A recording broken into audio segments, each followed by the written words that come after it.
Good morning, everyone. Do we? So I have a question. So do we know exam average yet? So not now, but yeah, I will talk to Lei. So probably tomorrow during the discussion session, Lei is gonna let you know the statistics for the second midterm. Yeah, thank you. All right, let's get started. Okay, so last week we briefly introduced the change, the mutant, the change that occurs in your large segment in the chromosome. All right, so oops. So this slide actually summarize different ways that we can observe for the large scale change in the chromosome structure. Okay, so we have suppose we have the wild type sequence like this. So we may have deletion. So you see there's one piece missing, right? And we can see the duplication or inversion. So the order of these two pieces are reversed when compared to the wild type sequence. Or we may see something like this. So the translocation, which means there's a DNA exchange between this chromosome and the other chromosome. So if you compare this one with the wild type, you see a different color, right? The pink color here. So this is from another chromosome, not from this chromosome. That's why we say this kind of mutant is the translocation. Right. Also, we can see the entire chromosome missing, or the entire chromosome extra, the entire extra chromosome. Okay, so let's see.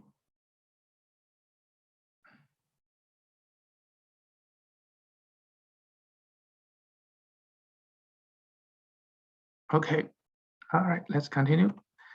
And so this slide actually, I just give you because we had a midterm.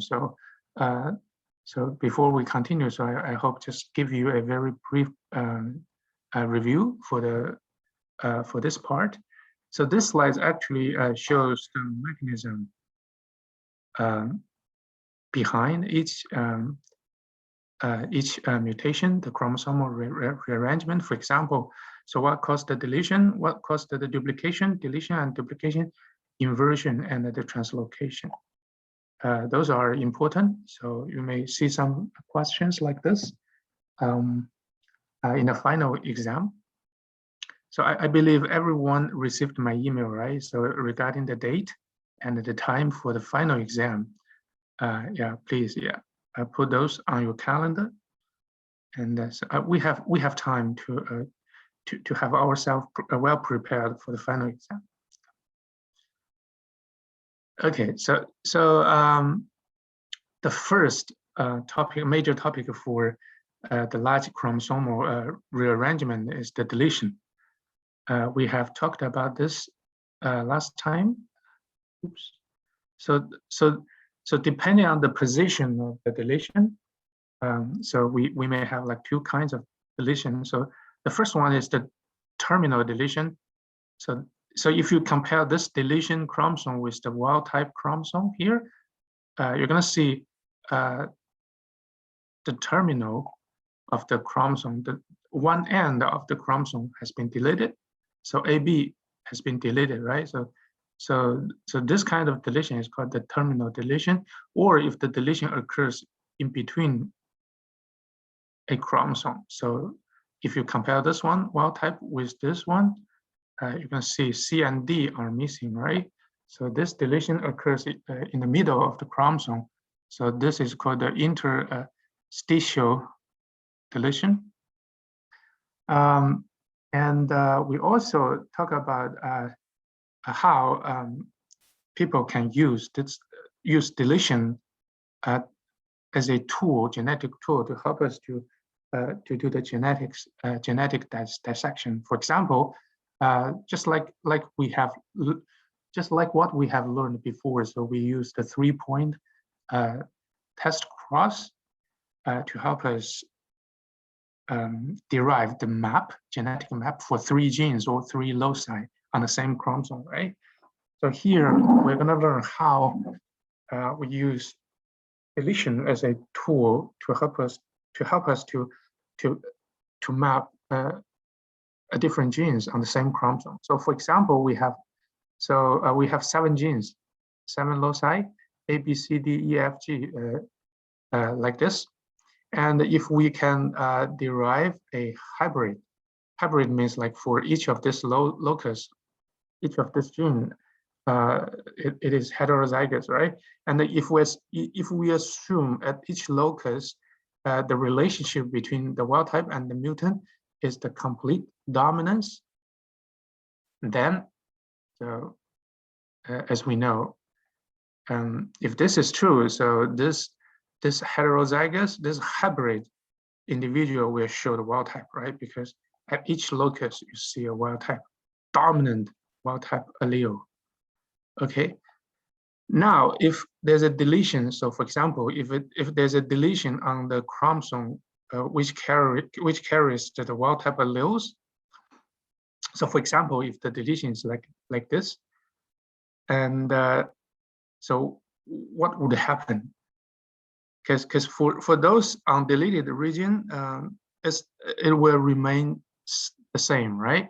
Because there's a wild type dominant, so you're gonna still see the wild type phenotype for those genes.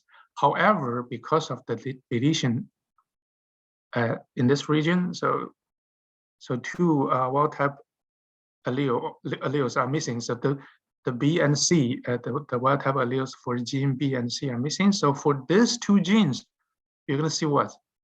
Because of the deletion, you're gonna see the mutant phenotype, right? So this is called the pseudo-dominance, because and we have learned another very important term called the hemizygous, which means so in a diploid individual, if we only have 1 allele rather than 2, then that's the hemi.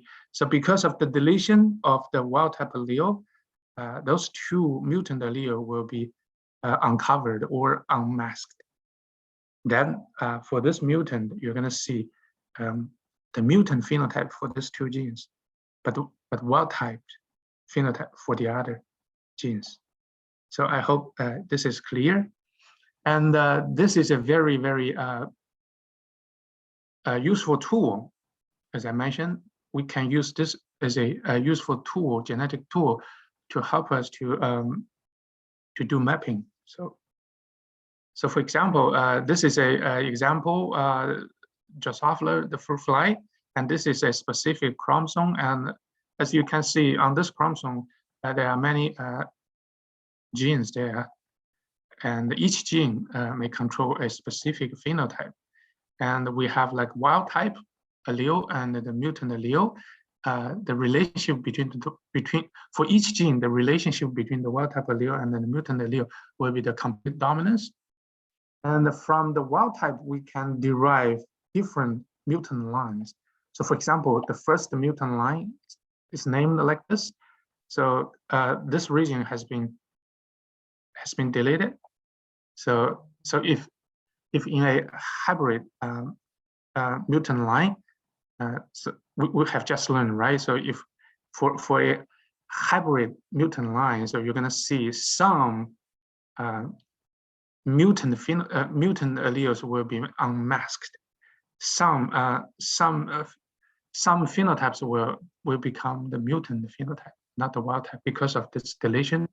So from the wild type fruit fly, we can derive different mutant lines here.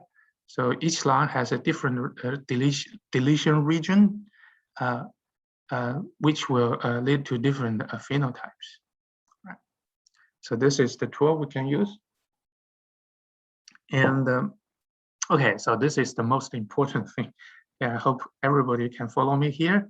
Is so on this slide, on this slide and the second one, I'm gonna show you how we use this deletion as a tool to help us to do the mapping. Okay, so and this is very similar. So in the final, I'm gonna give you some questions like this. So you're gonna see something like this, and so I'm gonna give you data like this table here. So using this data, you need to know how to put these 6 genes in the right order on the same chromosome. So we knew this is a chromosome from the fruit fly, and we have like 6 loci containing 6 different genes, and in a hybrid. So suppose this is a hybrid. Sorry. Okay, and we have different deletions, mutant deletion mutant lines, and so for example, we have like, okay, so we have 6 loci, and we knew the gene A, B, C, D, E, F are located on these 6 loci, but we do not know the order. So the true order is like this, but we do not know the order. So, but based on this experimental data, how do we put these 6 genes in the right order? So this is what we need to do, and this is what you need to do. You need to learn how to do it and get the scores in the final exam. All right.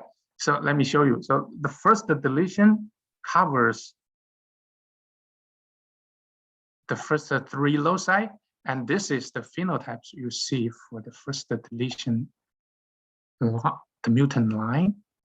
And as I mentioned, if there's no deletion, you're going to see wild type, right?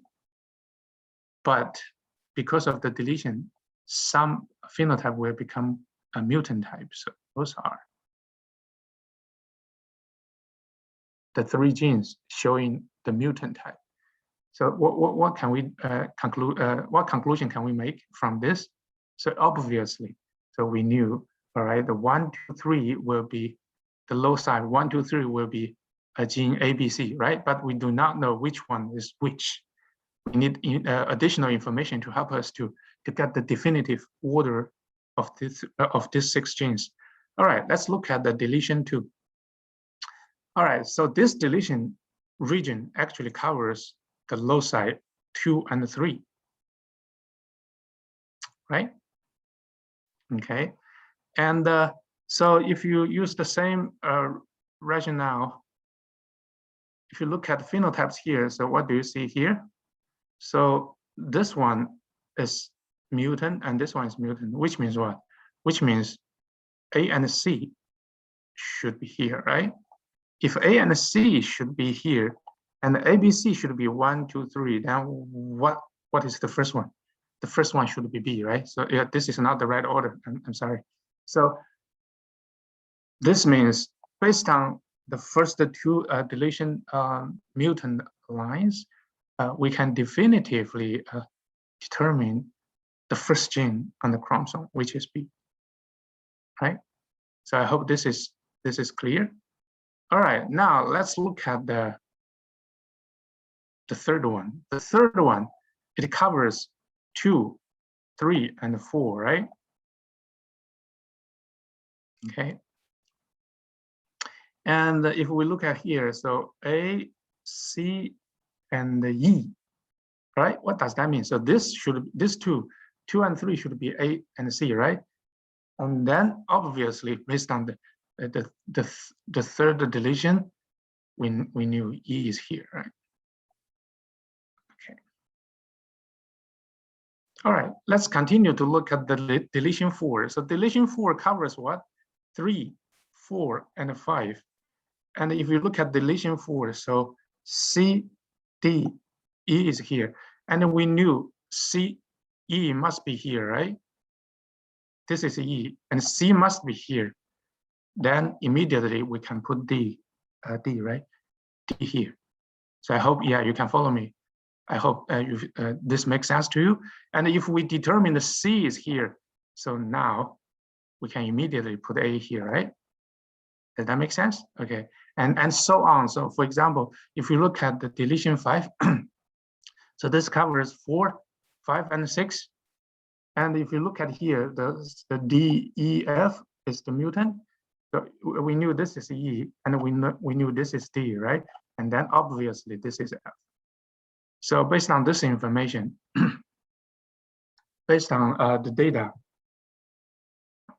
the experimental data like here, so we will be able to put the 6 genes right in the right order. It should be like this.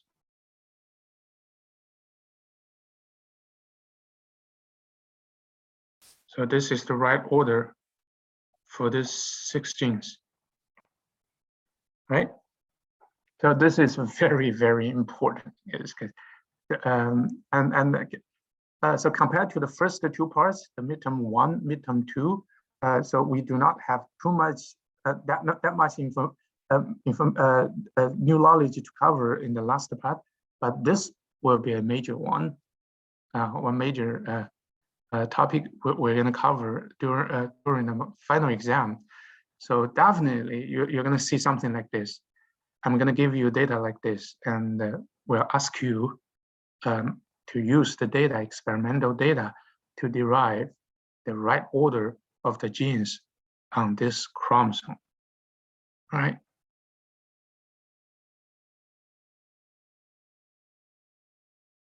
Okay, so as I mentioned, so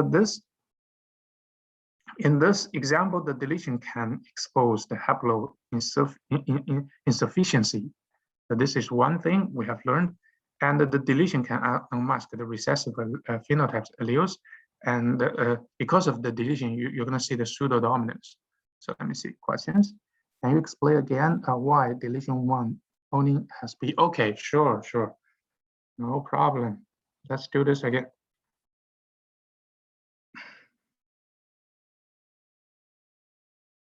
Okay. Let me, oops. Let me, so this is the same, so the second slide, the same problem. Let me do the problem from the beginning again, using this demo, okay? So this is the problem here. So, as I mentioned, this is the experimental data for each of these 5 deletion mutant lines, right? And we need to put this 6 genes in the right order. So we know the 6 loci have 6 genes, but we do not know the right order. So let's start from beginning to look at the first deletion. So the first deletion covers, the region covers 1, 2, 3, right? We put 1, 2, 3, 4, 5, and 6 here.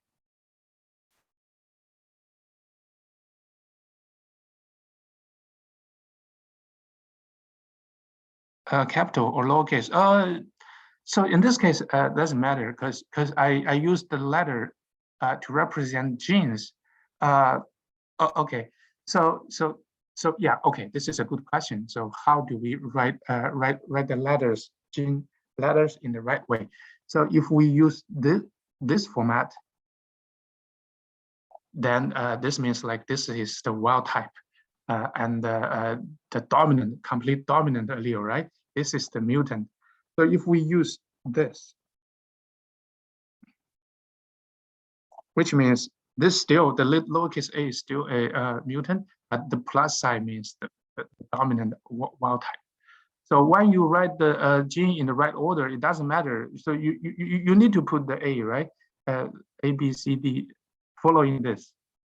So to let me know which loci is for what gene, right?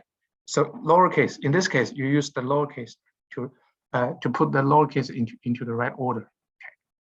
Yeah, I hope this is clear. Okay.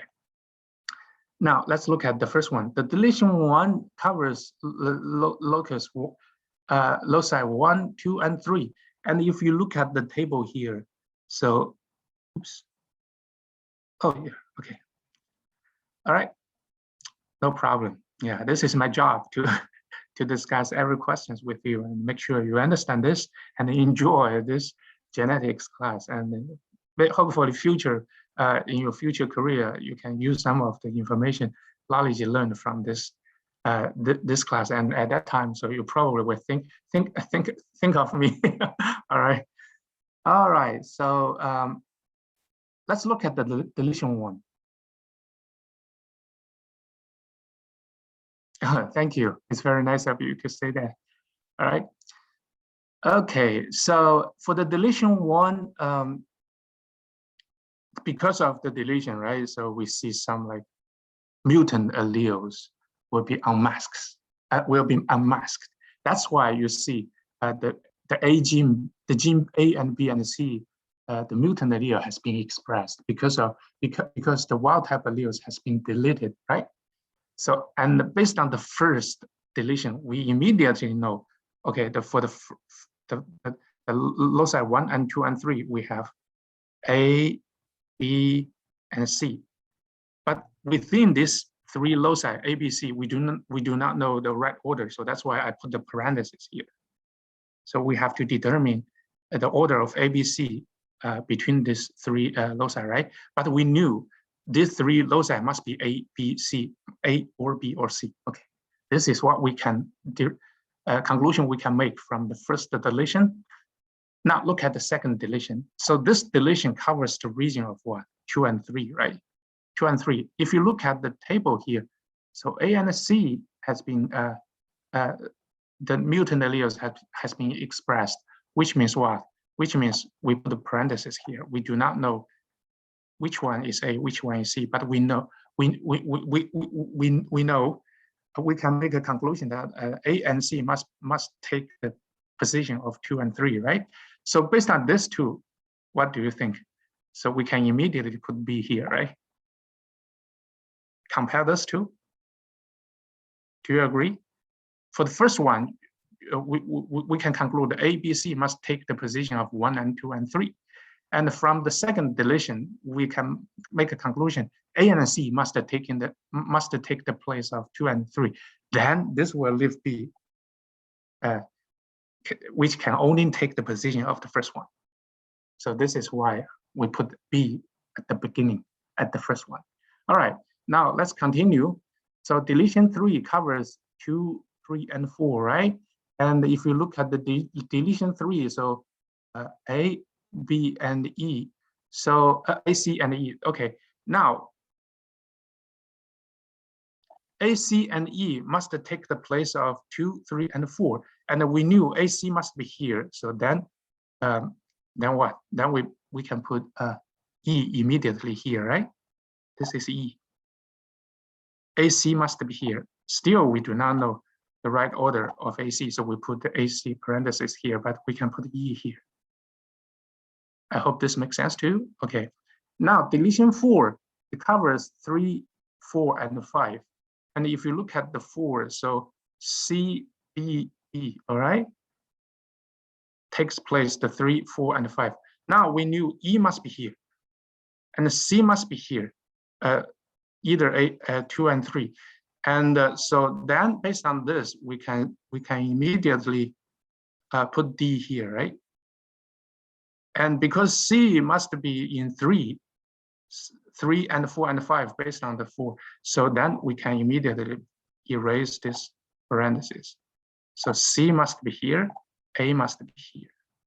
So now, at this moment, we determined A, C, E, and D, and B. Now this one must be F. Let's double check if this is correct. So if you look at the deletion 5, it covers 4, 5, and 6, and 4 and 5 has been located. So E, D, then F. Yes. So F will be the last one. So this is how we do this problem. So a little bit like logic behind this problem. So as long as you understand the principles, the biology behind this, it's not that difficult for you to use this deletion as a tool to derive the right order, the map of the genes, right? Okay, any questions? This is very important.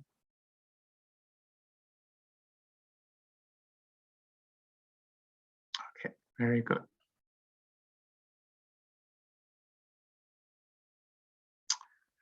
Okay, so if there's a deletion, so let's say if there's a deletion and if there's a heterozygous deletion, so for example, one chromosome you only have like the one chromosome, wild type chromosome is like A, B, C, D, E, F. This is the wild type.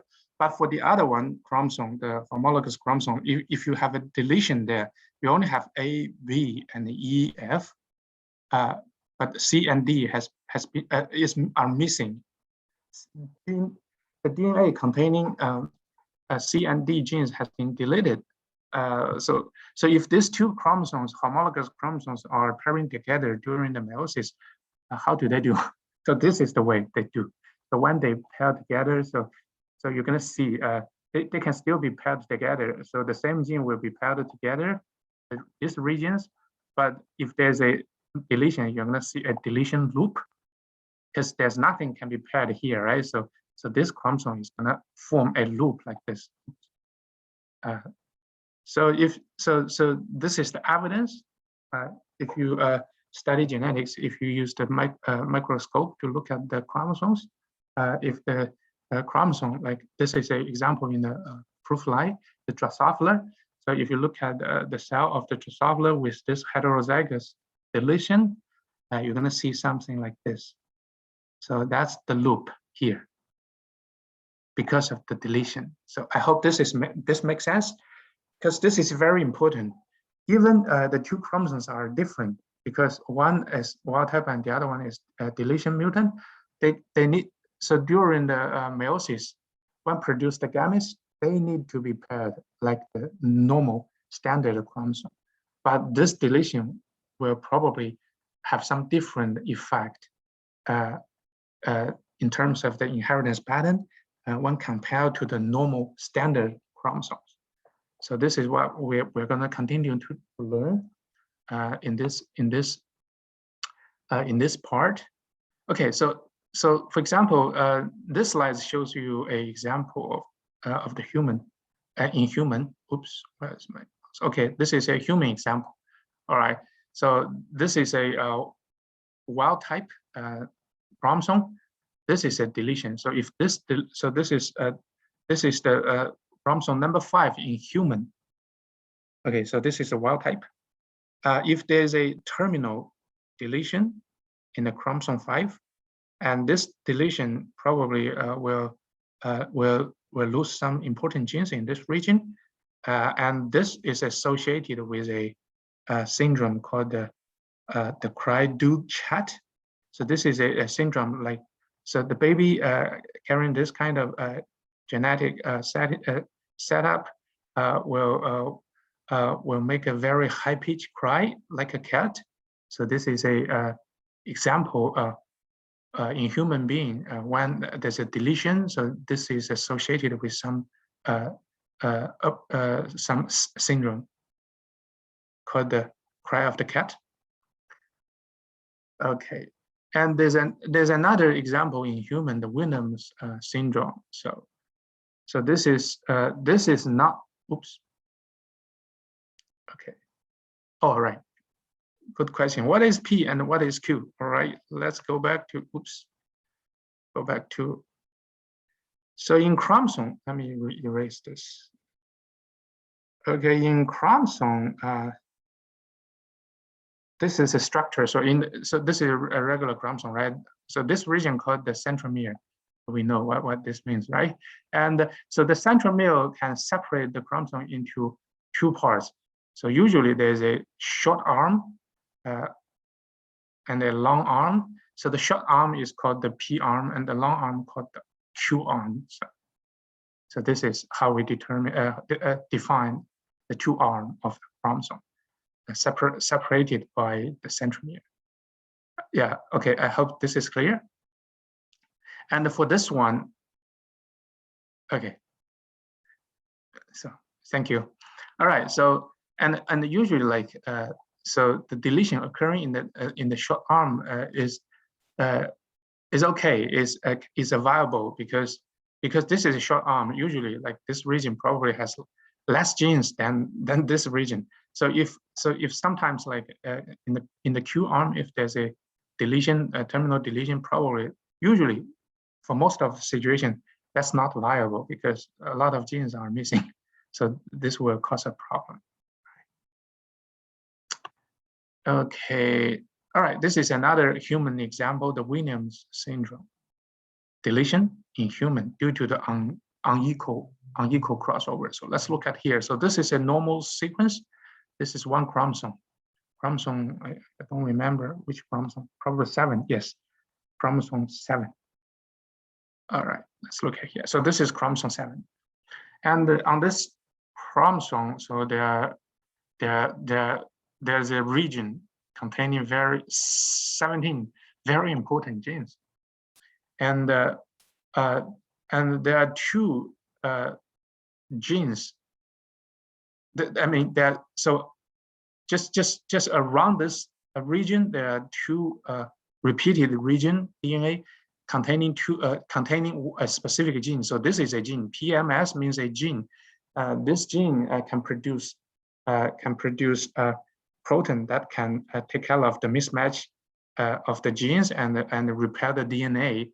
And on this chromosome, there are 2 genes, actually 2 copies of this gene sitting around this region, this blue region, important region, because this region containing the 16 important genes. Right?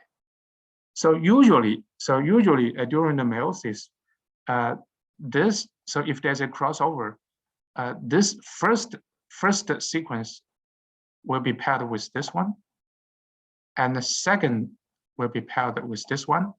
And if that is the case, then everything is normal, because if there's a crossover, there will be an equal crossover. So after the crossover, you're going to see the balanced DNA between these 2 homologous chromosomes, right? However,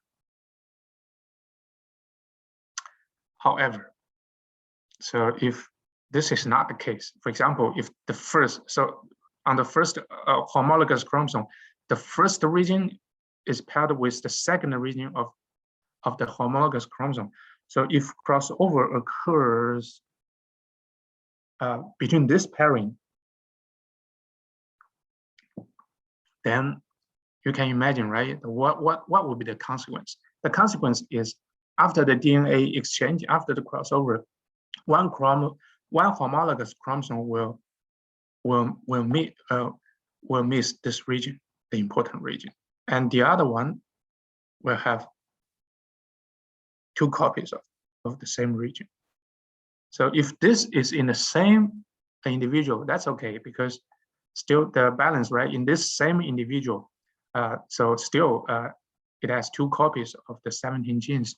However, if this is a meiosis, and this individual produce gametes, so and this gametes is passed to the next generation, then what happened? Because the insufficient disorder. So if, let me erase this. Oops. So in a normal individual, we need to have 2 copies of this 17 genes. But because of this unequal crossover, and if this chromosome without this 17 genes has been passed to the progeny, the next generation, if that progeny have 1 copy of the 17 genes from one parent, but 0 copy of this 17 genes from another parent, so then this will be, so in this individual, there's only 1 copy of the 17 genes, right? So if you look at use the microscope to look at this, so this is the chromosome 7, 1, and this is another chromosome 7. But in this one, there's a control probe which can tell us which chromosome is number 7. So this is number 7, and we see these genes, important genes, one of the 17 genes here. All right, there's 1 copy. But for this one, we see the control probe, which labels the chromosome 7, but we do not have the copy of that gene, right? So we only have 1 copy, then this is the positive Williams syndrome. If we use this assay to look at the chromosome. All right, when we compare to the normal individual here, so we have chromosome 7, we have the control probe to label this chromosome 7 control, and then we have one copy of this gene and the other copy of this gene. So this is a normal, this is a syndrome, this is a affected individual. So this is an example, shows the haploinsufficiency disorder, and this is because of what? This deletion is because of the unequal crossover during the meiosis, right? Of course, when we see the deletion due to the unequal crossover, at the same time, simultaneously, the product from this meiosis will produce what? Will produce the duplication, right? So one chromosome will be a deletion, but the other chromosome will be a duplication. So some diseases are, human diseases are associated with the duplication, and that duplication could be due to the unequal crossover as well. So for example, this is the normal standard chromosome. We just see single copies of A, B, C, D, E, F, like this.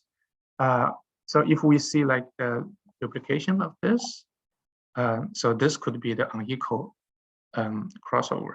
And there are some other forms of the mutation. So for example, if we have a duplication and the duplicate, so one copy, the order of one copy is reversed when we compare this copy to another copy, or we have like the terminal tandem. So the repeats will occur at the end of one end of the chromosome. So those are the examples showing the duplication, which could be due to the unequal crossover.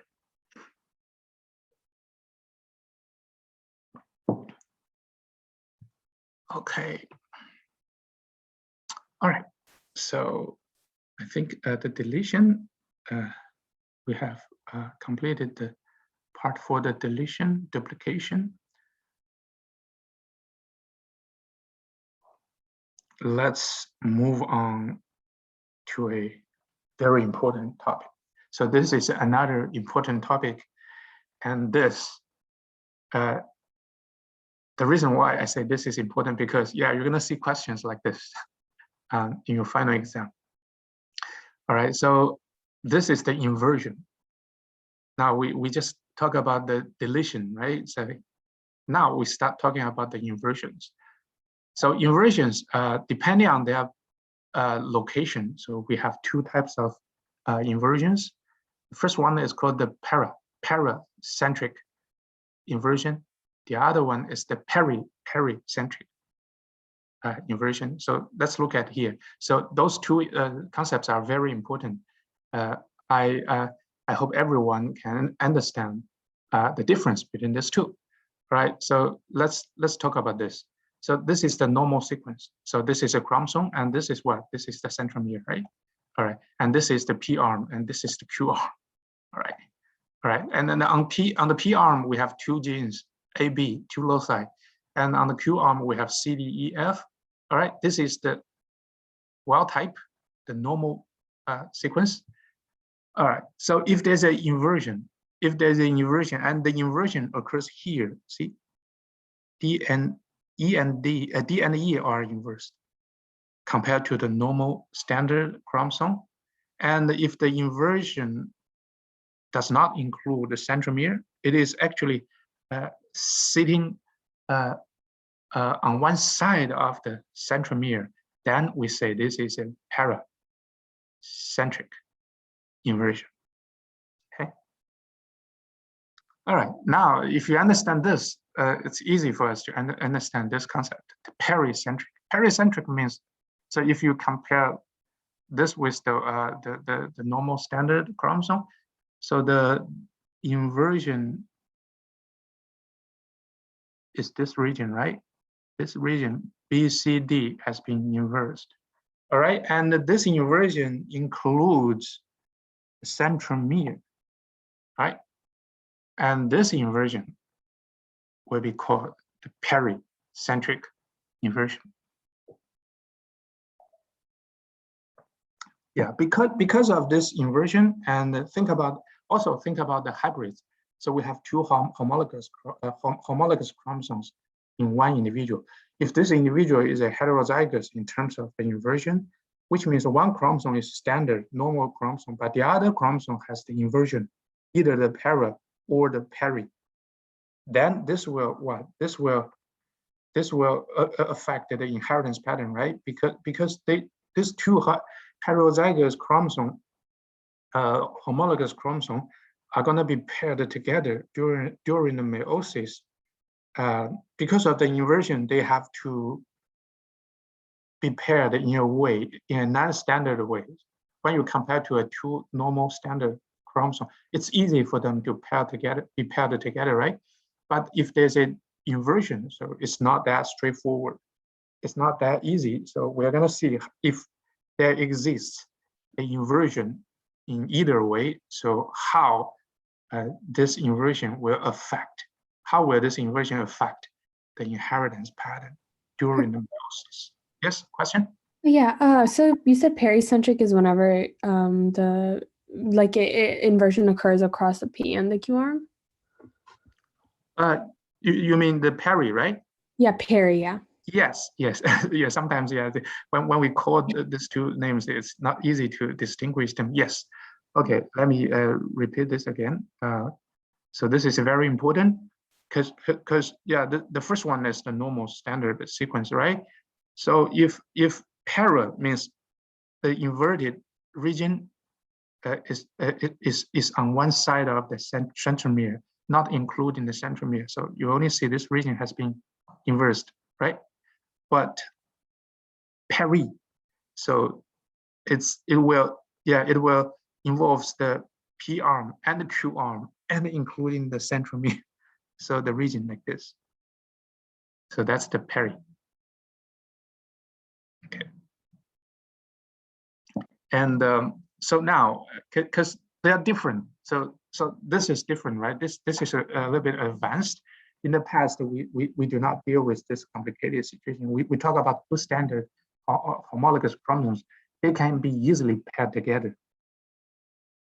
But what if there's an inversion like this? They cannot be easily, straightforwardly paired together during the meiosis. So this is the key point we're going to cover today. Hopefully we can finish this because this is very complicated, and it is fun. So don't be scared. Don't be scared away. But it is fun. But it is complicated. So if we cannot make it clear today, so we're gonna repeat this next time because this is very important. All right, let's try the first one. So the inversion loops at the meiosis in if this individual is an inversion heterozygous. So what is this? The inversion heterozygous means this individual has one homologous chromosome, which is a standard in a standard form, standard chromosome, but the other one involves a inversion. Okay. So for example, so in this inversion heterozygous individual, so one standard normal chromosome, the other one is an inversion. So if we look at here, so this inversion involves here, right? So if you compare here, so this is a peri, right? Peri. Okay. And okay, as I mentioned, so these two are homologous chromosomes. So during the meiosis, they need to be paired together. So first, each one will copy itself from two strands, right? And then if they want to be paired together, so they need to pair like this. So let's look at the yellow one. The yellow one is the normal, the wild type, the normal the standard chromosome, which means the A, B, C, D, E are in the right order. But the second one is different. The brown one is different because of the inversion. So if these two chromosomes need to be paired together, so there needs some like extra energy there. So for the second, the inversion chromosome, it has to form a loop like this, such that these two chromosomes can be paired together, because the same gene will be paired together, right? If B need to be paired with B on two chromosomes, C and D. So it requires that the second chromosome, the inversion chromosome, to form a loop like this, to twist itself a little bit like this, to make this pairing feasible. Does that make sense? During the meiosis, during the synapses. Okay. All right. Now the fun part is here. So first, let's look at the. So this is what? This is peri. Okay. So this is peri. Okay. This one is a little bit easier. Pericentric inversion. These two duplication and the deletion. So let's look at here. All right. We have a inversion heterozygous. So first, oops, where is my mouse here? Oh, it's here. Okay. So first, we need to. This is another concept, right? The inversion heterozygous, which means we have one standard chromosome and one inversion chromosome. So this is a pericentric, which means what? Which means the inversion is this region. We use a simple example here, so we only consider like two genes has been inversed. However, this inversion involves the centromere. All right. As I mentioned, if these two chromosomes need to be paired together, so so we need one of them to be twisted like this to make this pairing feasible. All right. And then, okay, so if there's no crossover, that's fine. So we will generate gametes carrying either this chromosome or that chromosome, right? However, this is a common situation if there's a crossover occurring between these two chromosomes. So what happened? So for example, there's a crossover here, right? I hope everyone can see this, because yeah, this diagram is a little bit like small, but hopefully it's still clear to you. All right, there's a crossover between this chromatase and that chromatase, the wild type chromosome and the mutant chromosome inversion. Then what happened? So look at here. All right, look at so here brown one is the standard, right? The A is here. So on this chromosome, A is here, B is here, C is here, right? And D is here. I hope it's clear. And for the inversion chromosome, so A is here, pairing, right? D is here, right? And B is here, right? They are pairing together. After the twisting, and C should be here. Okay. All right. So, okay, follow me, please. Yeah. So if there's a crossover, let's starting from here. So the first chromosome after the meiosis will not be affected because there's no crossover involved on this chromatase, right?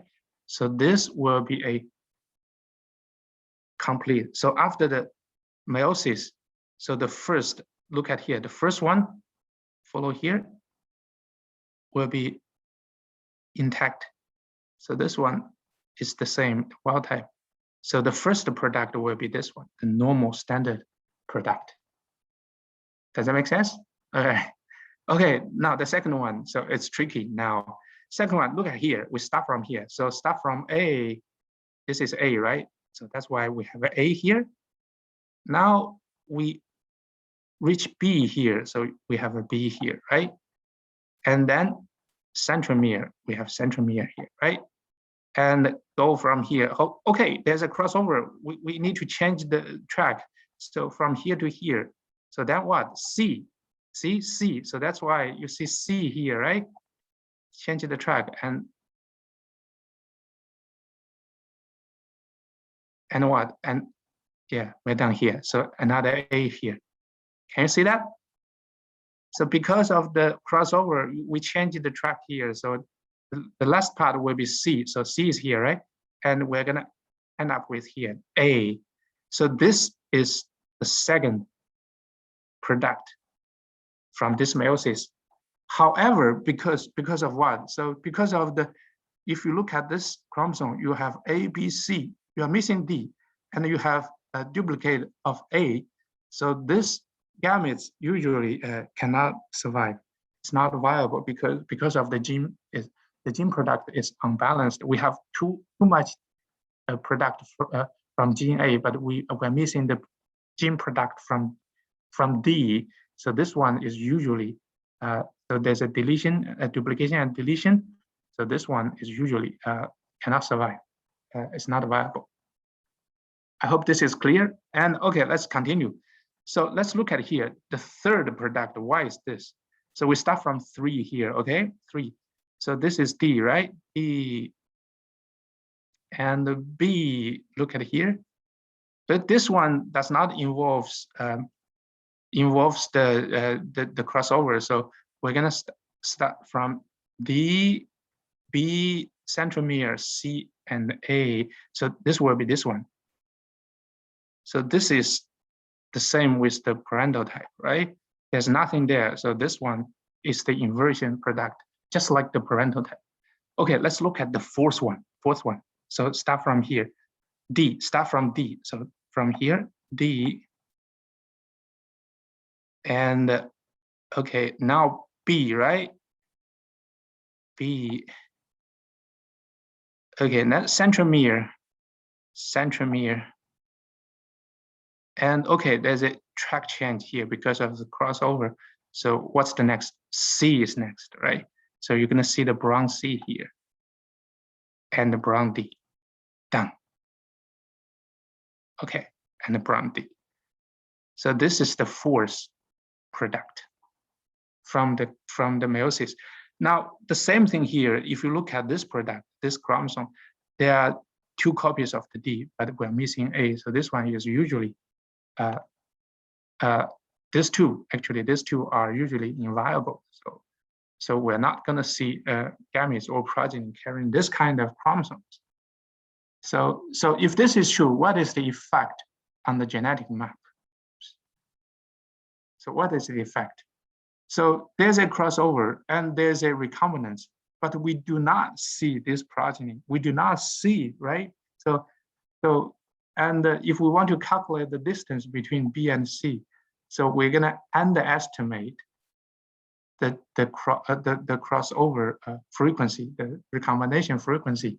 So that means like if we use this kind of heterozygous to do the genetic mapping to measure the distance between B and C, we're gonna lose some recombinant progeny because of this, because they are not they are inviable. And then we're gonna underestimate the genetic distance between B and C.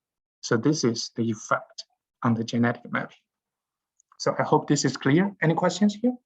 It's fun, but it's I have to say this is a little bit complicated. So I hope everyone can follow me. And if there's a problem, we can repeat. And so if you or after the class, when I upload a video to the YouTube, so you can still watch this again. So this is important. Any questions? Okay, very good. All right.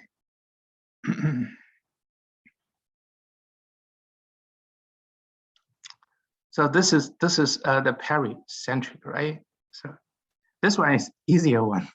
So let's talk about more complicated. So the pericentric. It's even worse. I'm kidding. So it's fun. It's fun. Don't be scared away. It's fun. So let's look at here. So all right. So look at here. So this is the standard this is the standard chromosome. So all the genes, 5 genes are arranged in the right way, right order, A, B, C, D, E, right? So if you compare this one, this is a heterozygous, the inversion heterozygous. So you're gonna see what? You're gonna see the inversion in this region, right? Okay.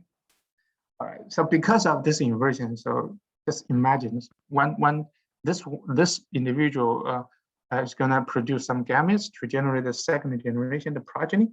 So these 2 chromosomes need to be paired together, but because of the deletion, it cannot be paired in a standard way. So 1 chromosome needs to be twisted like this to form a loop to be paired to the other one.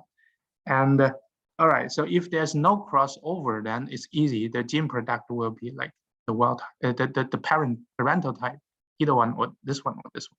However, if there's a crossover here, then the complication would come. So let's look at here. So the same strategy.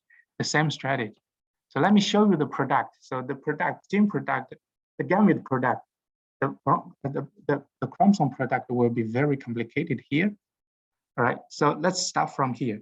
All right, if there's a crossover here, right? Okay, remember on the yellow chromosome, B is here, A is here,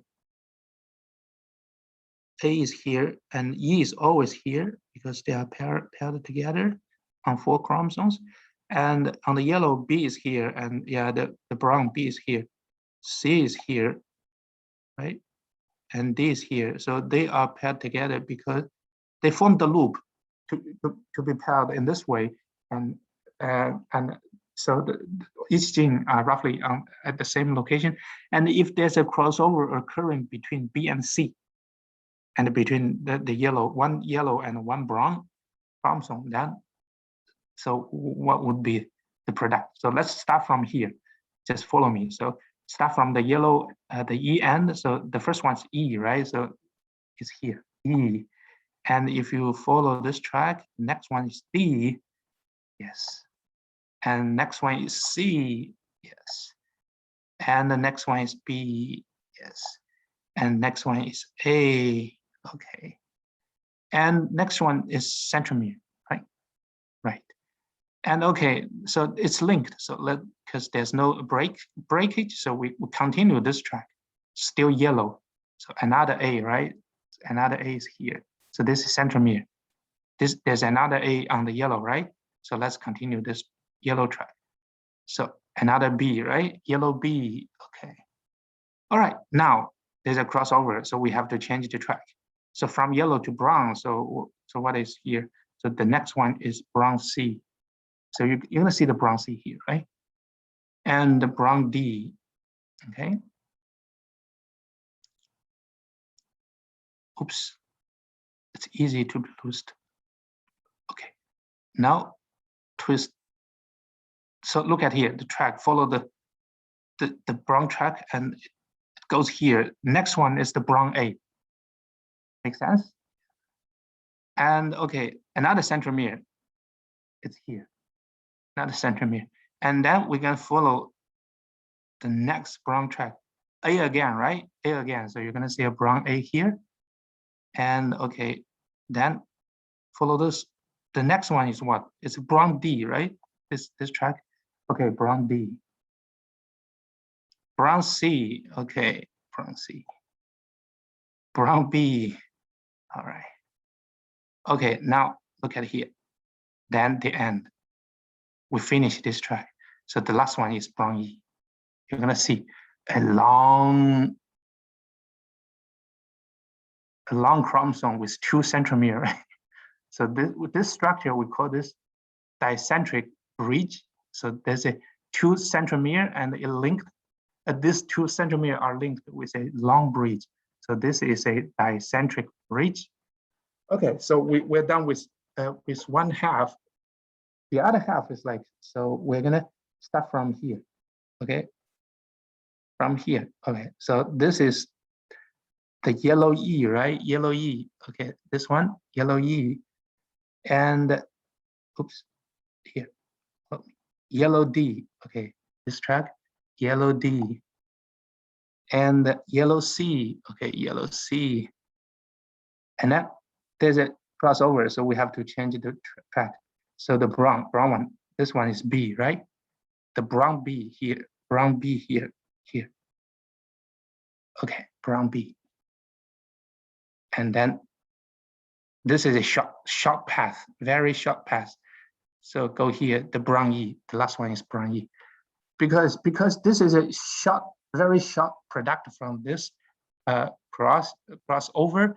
And I hope everyone can notice this. Yeah, this is a short path. And this path did not go through any centromere.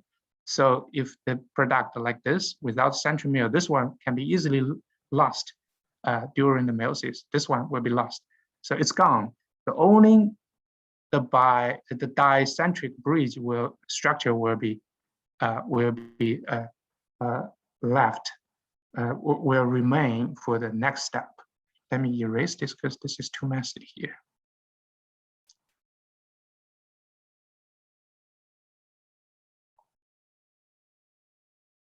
Okay, so as I mentioned, to this part, there's no centromere on this part. So this one is called the eccentric fragment. So this one will be lost. Only this dicentric bridge structure will remain for the next step. So to produce gametes, so we cannot have two centromere, right? A single structure. So at this step, so there's a breakage. So for example, like this will occur randomly on the bridge. So I just show an example here. So this breakage happen to occur between A and D, but it could occur anywhere on this bridge. So either between the C and D, or B and C, or A and B. But in the final exam, if I ask you a question like this, so what could be the possible product from this meiosis? So you need to consider any possible position that this breakage could occur, right? So for example, if the breakage occurs here, this will break this dicentric bridge structure like this. So one gamete will, one chromosome will become this, the other chromosome will become this. So this will be the two resulting chromosomes, but it's not done yet, right? Because there are still two chromatids, one centromere. So these two chromosomes need to be divided again to form the gametes. So this is the final step. This is the final step. All right. So look at here. So this one, the first one, and the second one. The first one, if the centromere separate, so the product will be either the normal chromosome or the chromosome with deletion, right? So we are missing E here, right? And if you look at the second possibility, the second chromosome, so this one, if the centromere separate, you're gonna get a inversion product and a one extremely short one with only one genes. Of course, these two will be deletion product, and because of the missing genes, so these two will be inviable, and only the normal product or the inversion product will survive, and probably can be passed to the next generation. So the same consequence, because of the inversion here, so the gene product will be, the recombinant product will be missing. So you do not see the progeny carrying this recombinations, right? You only see the parental types. So which means what? Which means this also will if you use this heterozygous, inversion heterozygous to do the genetic mapping, it will not give you correct estimation of the map distance between two genes, two loci, because of this inviable recombinant product. All right, quite complicated, isn't it? Yeah, I hope you can follow me, because if there's still like puzzles there, so yeah, please I don't think we have time to repeat this today, but please watch the video again to make sure you understand all these two situations. So I think today we have learned too much stuff. So I'm gonna stop here to allow to give you some time to digest. Again, those two examples are very important. Definitely, you're gonna see questions. Usually, So in the nature, yes, usually deletion or duplication will be inviolable, and 100. This will be 100% true in our test. So if you see any deletion or duplication, usually we mean they are inviolable. So so we use a very basic and common sense for the test. So that's right. All right, so this is for today. I'm gonna leave like the remaining probably 10 to 15 minutes to answer your question. So because last Friday, because of the Wi-Fi issue, I didn't have chance to attend my office hours. In case you have questions, so we can talk about any questions now, so to help you prepare for tomorrow's quiz.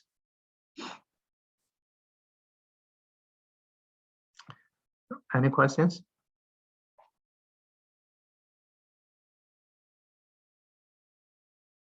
We can expect this entire, or what you just went through on the quiz tomorrow, right? I'm sorry, could you say that? Sorry, could you say that again? Oh yeah, sure. What you went over, we can expect on the quiz tomorrow, right? Oh, you mean this? No. So let me. I don't remember. Let me think. So today's stuff will not be on the on tomorrow's quiz. So I believe tomorrow's quiz will be covered. We'll be covering before today. Oh, okay. Thank you. Yeah, sure. So just for to prepare for tomorrow's quiz, just focus on what we have learned before today. So today's stuff, like no, it's a little bit tough. So I will give you time to digest. So that will be the next quiz. Thank you. Sure. All right. So I don't have the scores in front of me, but I need to talk to Lei, and I think we will get a report back to you tomorrow in discussion. So I will ask Lei to report the statistic for the second midterm. Is that okay? Hi, Dr. Jia. Yeah. Actually, I finished the grading work of the midterm 2, and I will post the information about the average in the announcement today. Okay, great. Thank you, Lei. Yeah. Thank you for your hard work. No problem. And could you guys see your the grade of the midterm 2?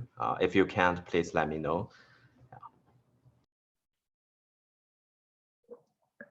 Thank you, Lei. So any other questions? Hello, Dr. G. I had a question regarding the chapter 17, question 42. It focuses on the chromosomal alterations, but it's asking about the characteristics, genetic and cytological. I'm not entirely sure how to approach it. Sure. So chapter 17, 42 or 43? 42 on page 656 to 657. Okay. 42. So list the diagnostic features, right? Is that one? Yes. Okay, genetic or cytological that are used to identify this chromosome alteration, deletion, duplication, inversion. Okay, so this is what we're learning now. All right. So what is your question? Right. I'm not sure what it's referring to by genetic and cytological. Is it asking how the cell itself would get affected, or what would happen to the chromosomes. Oh, so I think, yeah, to answer this question, so yeah, this is this will be the best way to answer this question. You can just show. So for example, because for the final, I'm not give questions like the midterm 1 and 2. So for the final, I will only give you the multiple choices, so you don't have to type in anything.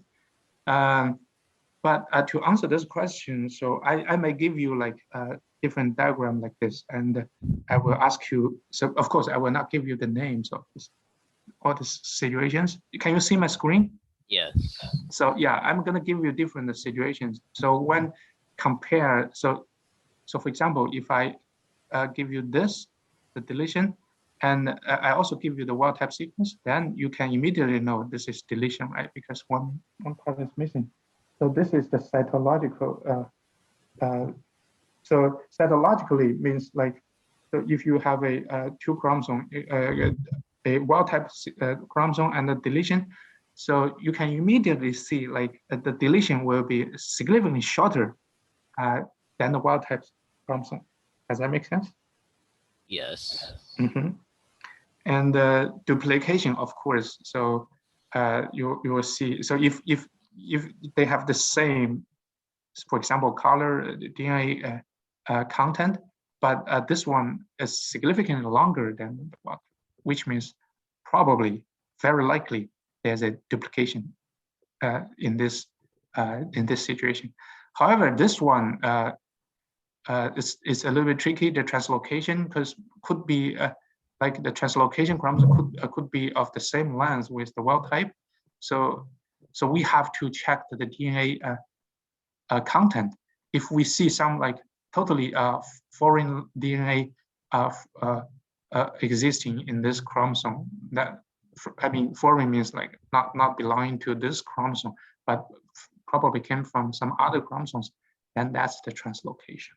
All right. And on the exam, if you are going to give diagrams, are you going to provide, for example, say a PCR test, and we have to determine whether or not there's been a deletion or duplication based on how long it runs? Something like that, yeah. But yeah, so maybe, so I will not give you too complicated situation like the PCR sometimes, because we didn't cover the PCR experiment. So that's why I will not include that. But I'm going to give you very straightforward measure. For example, you can judge by the length of the chromosome, or I can use the same strategy, like use different color to represent a chromosome, and then so if you understand the concepts, you can easily figure out which is which. All right, thank you. Sure. Any other questions? Thank you, Professor. Oh, you're very welcome. Good luck tomorrow. Thank you.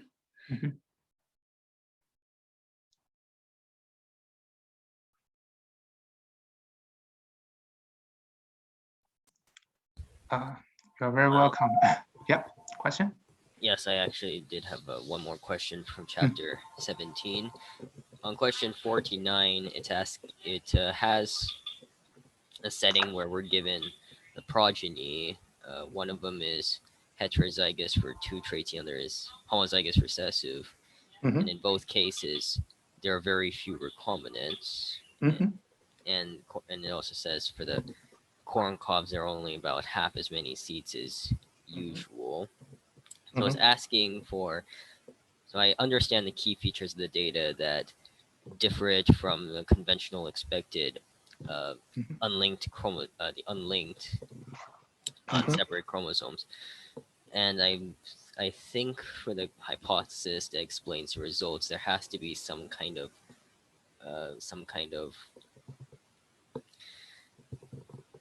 right. It's a non-standard situation, right? Yeah.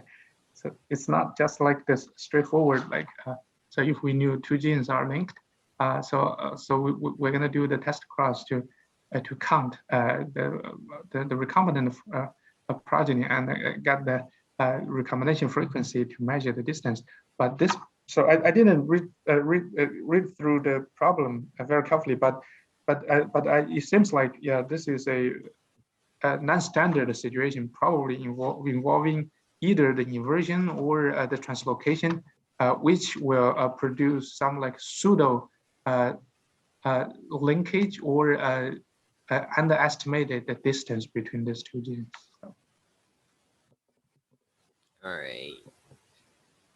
yeah, so it's, yeah, so I didn't finish all the problems behind after each chapter, but basically they are very similar. So for example, in chapter 17, because we are talking about the large scale chromosomal change, right? So this will bring in some like non-standard situation when compared to the previous what we have learned previously, right? So yeah, you're right. So think about this problem deeper, and then so you're gonna pick out some abnormal phenomenon observed in this specific case. All right. Thank you. I'll send an email if I have further questions about this problem. Oh, sure, yeah, definitely, no problem. So yeah, that case will allow me a little bit more time to read through the problem very carefully and answer your question precisely. All right. Thank you. Have a nice Sure. rest of your day. You too. Thank you. Good luck tomorrow. Thank you. Goodbye. Bye. So any other questions?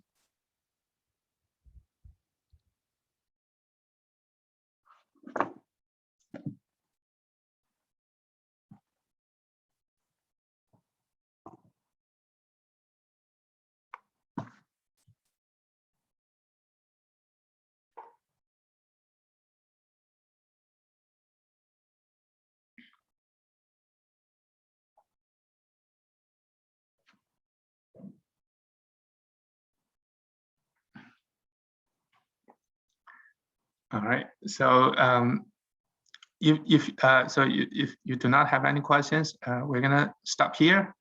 And don't hesitate to send me email asking questions if you have. So because sometimes I cannot reply your email immediately, but I try to answer a question as soon as possible. And hopefully, so you have time to prepare for tomorrow's quiz, and good luck. All right. Thank you, Professor. Thank you. Bye-bye.